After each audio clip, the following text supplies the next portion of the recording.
আসসালামু আলাইকুম, সবাই কেমন আছেন? আমি আল্লাহর রহমতে আপনাদের সকলের দোয়ায় ভালো আছি।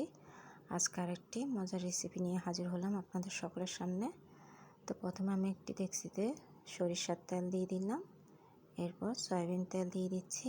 আর আজকে রান্নাটা কিন্তু আমি 2 তেলের মিশ্রণেই করব। তো হ্যাঁ, আজকে আমার রেসিপিটির নাম তো একদমই বলা হয়নি। আজকে আমার রেসিপিটির নাম হচ্ছে রাজহাঁসের মাংস রান্না। তো অনেক দিন অসুস্থতা থাকার কারণে আসলে আমি কোনো ভিডিও দিতে পারিনি। তো এখন মোটামুটি একটু সুস্থতার কারণে ভিডিওগুলো দিচ্ছি। ইনশাল্লাহ চেষ্টা করব প্রতিদিন অ্যাক্টিভ থাকতে। তো এরই মাঝে আমি পেঁয়াজগুলো দিয়ে দিলাম এবং এলাচ, দারুচিনি, তেজপাতাটাও দিয়ে দিলাম। একটি বলতে আমি চেষ্টা করব কন্টিনিউ ভিডিওগুলো দিতে। এরই মাঝে আমি স্বাদ মতো লবণটাও দিয়ে দিচ্ছি, দেখতে পাচ্ছেন।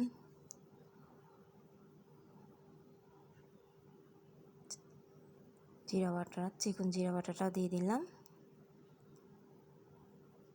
সামান্য পরিমাণ মিষ্টি জিরা বাটা দিলাম, দেখতে পাচ্ছেন। পোস্ত বাটা দিয়ে দিলাম।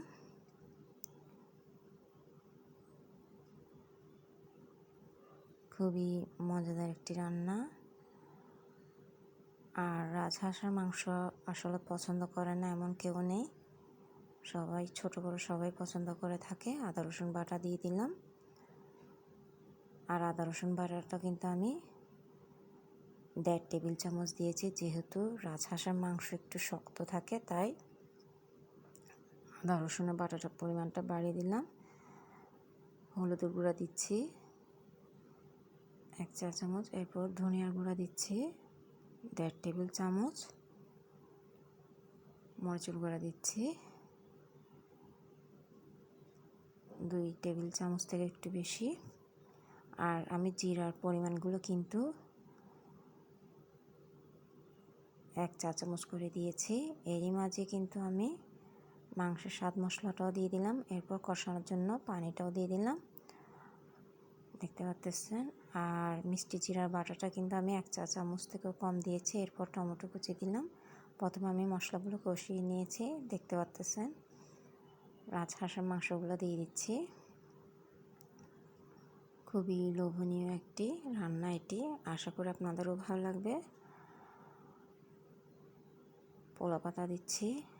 আর আমার ভিডিওগুলো যদি ভালো লেগে থাকে অবশ্যই শেয়ার করে দিবেন, যাতে অন্যরা দেখার সুযোগ পায়। এখানে আলুও দিচ্ছি, দেখতেছেন।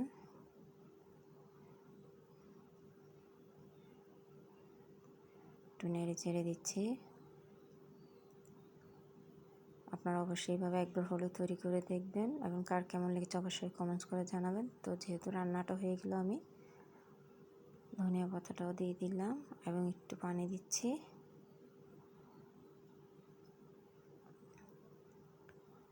আবারও ধনিয়া পাতা দিলাম, কাঁচামরিচ ভেঙে দিচ্ছি।